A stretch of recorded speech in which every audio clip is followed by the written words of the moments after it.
बिस्मिल्लाहिर्रहमानिर्रहीम। Adult development की part 3 है, उसमें हम पढ़ते हैं व्हाट इज़ डिवोर्स। तो डिवोर्स हमारे पास क्या किस चीज़ की एंडिंग होती है? मैरिज होती है किसी बंदी के पहले, फिर मैरिज की क्या होती है? एंड होती है, और ये एंड क्या होती है? लीगली होती है, तो उसको कहती है डिवोर्स। तो legally ending of marriage is called divorce, ठीक है। या permanent separation of husband and wife is called divorce, ठीक है। तो ये हमारे पास डिवोर्स की क्या है? डिफिनीशन है। उस अब जो है हमारे पास डिवोर्स इमोशनली और फिजिकली बंदा जो है वो अफेक्ट करता है। क्या? Physically and emotionally, both physically and emotionally. तो कैसे अफेक्ट करता है? तो हमारे पास फिजिकली बंदा जो है अनहैप्पीनेस होगा, ठीक है। इस तरह डिप्रेशन होगा, अनहैप्पी होगा, जाहिर सी बात है जब डिवोर्स होते हैं इस तरह डिप्रेशन होता है, बंदा का क्या होता है? डिप्रेशन होता है।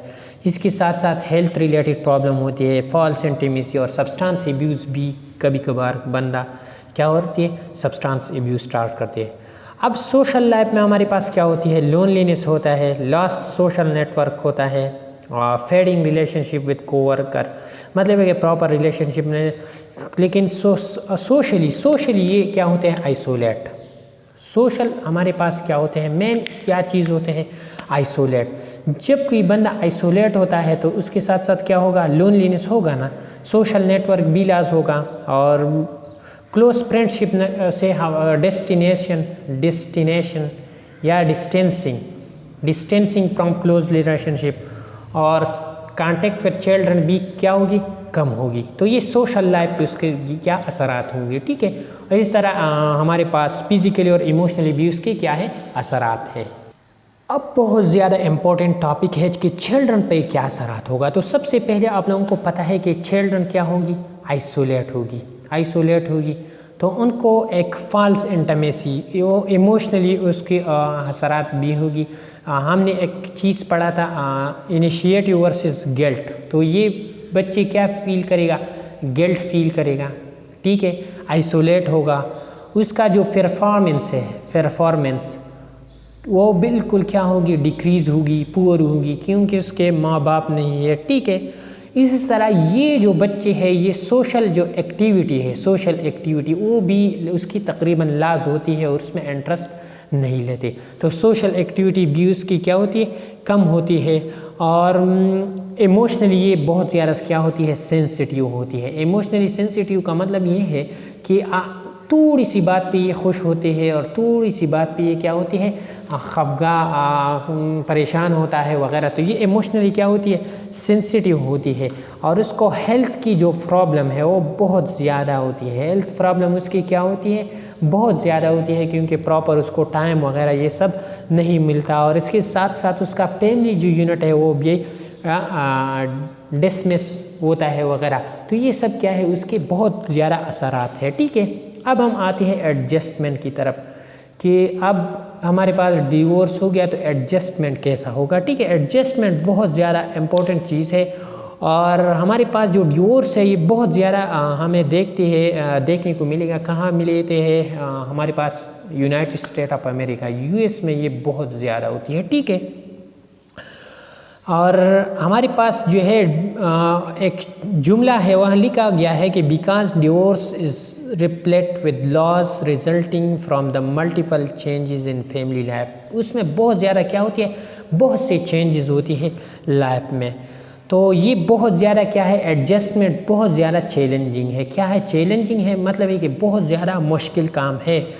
तो अगर आप एडजस्टमेंट करते हैं तो सबसे पहले आपको प्रॉब्लम जो फैक्टर जो है अफेक्ट करता है एडजस्टमेंट, उसमें होती है इंडिविजुअल कैरेक्टरिस्टिक, और वो क्या है? वो है एज। क्या है? एज है। दूसरा जो है एम्प्लॉयमेंट। क्या है? एम्प्लॉयमेंट और एज, ये जो है कैरेक्टरिस्टिक है, इंडिविजुअल कैरेक्टरिस्टिक, ये बहुत ज़्यादा एडजस्टमेंट अफेक्ट करता है, ठीक है। इसी तरह हमारे पास जो रिलेशनशिप कैरेक्टर्स है, रिलेशनशिप मतलब है कि दूसरों के साथ जो कनेक्शन है, जो रिलेशनशिप है, ये भी अफेक्ट करता है। ये दो जो है ये जो है अकेले इंडिविजुअली है, और ये कनेक्शन जो है ये दूसरे लोगों के साथ है, विद अदर है। तो ये चीज़ें क्या है, ये हमारे पास अफेक्ट करता है एडजस्टमेंट। तो ये चीज़ों पे फोकस करना चाहिए तो एडजस्टमेंट हो जाएगा। तो ये थी हमारे पास टॉपिक एडजस्टमेंट टू डिवोर्स। अब हम आती है कोपिंग की तरफ। अब हमारे पास जो कोपिंग होती है उसके लिए क्या क्या होती है, तो सबसे पहले होती है एक्सरसाइज। क्या करना चाहिए, एक्सरसाइज करना चाहिए, बहुत ज़्यादा इम्पोर्टेंट चीज़ है। अब ईटिंग में हमारे पास हेल्दी फूड चाहिए, इसके साथ साथ ये स्लीप डिस्टर्बेंस अक्सर उसको होती है तो स्लीप चाहिए। और इसी तरह सोशल कनेक्शन जो है वो ख़त्म होता है तो हमारे पास जो सोशल कनेक्शन चाहिए, स्पेशली फ्रेंड के साथ, क्या सोशल कनेक्शन फिर चाहिए। और इसी तरह जो है थेरापिस्ट के पास जाना है, सी थेरापिस्ट, वो थेरापिस्ट और थेरापिस्ट के साथ जाए तो आपके पास जो डिवोर्स की कोपिंग है वो हो जाएगा इंशाल्लाह। अब strategies for helping kids adjust to divorce. अब किड्स के लिए क्या तरीके से कोपिंग करना चाहिए। आप बंदी के लिए, बंदा या बंदी है उसके लिए ये हो गया, लेकिन अब हमारे पास जो किड्स है उसके लिए क्या करना चाहिए। तो सबसे पहले उनको बताइए कि ये सिंपल वे था। सिंपल वे की मतलब उनको ये बात कहना चाहिए कि इसके अलावा आपका जो प्रॉब्लम था, आपकी जो पेरेंट्स की जो प्रॉब्लम था, उसके लिए आसान हल ये था डिवोर्स, दूसरा हल नहीं था, तो इसलिए ये हो गया।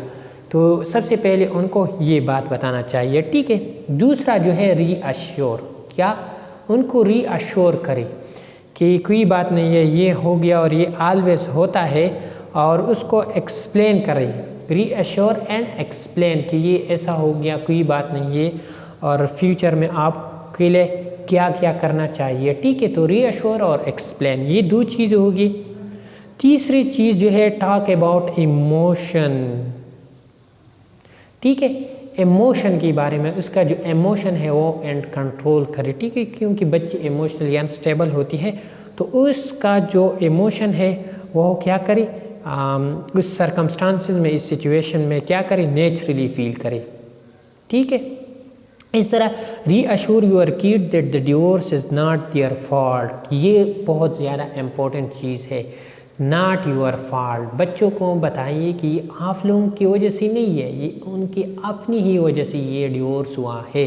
तो बच्चों को रीअश्योर करें कि नॉट योर फॉल्ट, कि आप लोगों की वजह से ये डिवोर्स नहीं हुआ, ठीक है। इस तरह avoid talking badly about the other parents और blaming the individual even if you are angry और नॉट ब्लेम, उसको ये न बताइए कि इसको ब्लेम करे, इसको ब्लेम करे, और मतलब है कि बच्चों को ब्लेमनेस वगैरह इन सब चीज़ों से क्या दूर रखिए, ठीक है। और इसके बाद बहुत ज़्यादा इम्पोर्टेंट टॉपिक है, मतलब स्टेप है कि फैमिली थेरापिस्ट के पास जाना है। क्या फैमिली थेरापिस्ट के पास जाना है और फैमिली थेरापिस्ट के पास उसको लेके जाइए कि आप ऐसा करें ऐसा करें। तो फैमिली थेरापिस्ट के पास जाना बहुत ज़्यादा ज़रूरी है। अब हमारे पास टॉपिक है, लास्ट टॉपिक, इमोशनल इंटेलिजेंस। तो इमोशनल इंटेलिजेंस हमारे पास एक एबिलिटी है।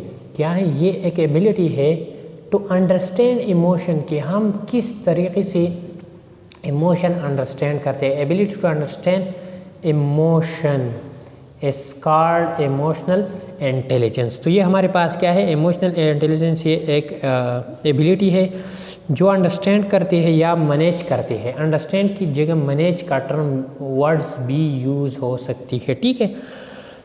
तो ये है हमारे पास इमोशनल इंटेलिजेंस। जब हमारे पास एक बच्चा या कोई बंदा इमोशनल इंटेलिजेंस हो तो ये अच्छी तरीके से अचीव देयर गोल्स। अल्हम्दुलिल्लाह। तो ये अपने गोल अच्छी तरीके से क्या करते हैं? अचीव करते हैं, ठीक। इसी तरह हमारे पास जो इमोशनल इंटेलिजेंस है ये बहुत ज़्यादा इम्पोर्टेंट होती है किस चीज़ में? इंटरपर्सनल सिचुएशन में, इंटीमेट इंटरपर्सनल सिचुएशन में, इंटीमेट इंटरपर्सनल सिचुएशन, ठीक है। तो ये बहुत ज़्यादा इम्पोर्टेंट है कि इंटीमेट पर्सनल सिचुएशन में हमारे पास जो इमोशनल इंटेलिजेंस है ये बहुत ज़्यादा ज़रूरी है। ठीक है, emotional intelligence in work situation में हमारे पास इमोशनल इंटेलिजेंस कैसे होती है। तो साइकोलॉजिस्ट डेनियल गोलमैन, क्या डेनियल गोलीमैन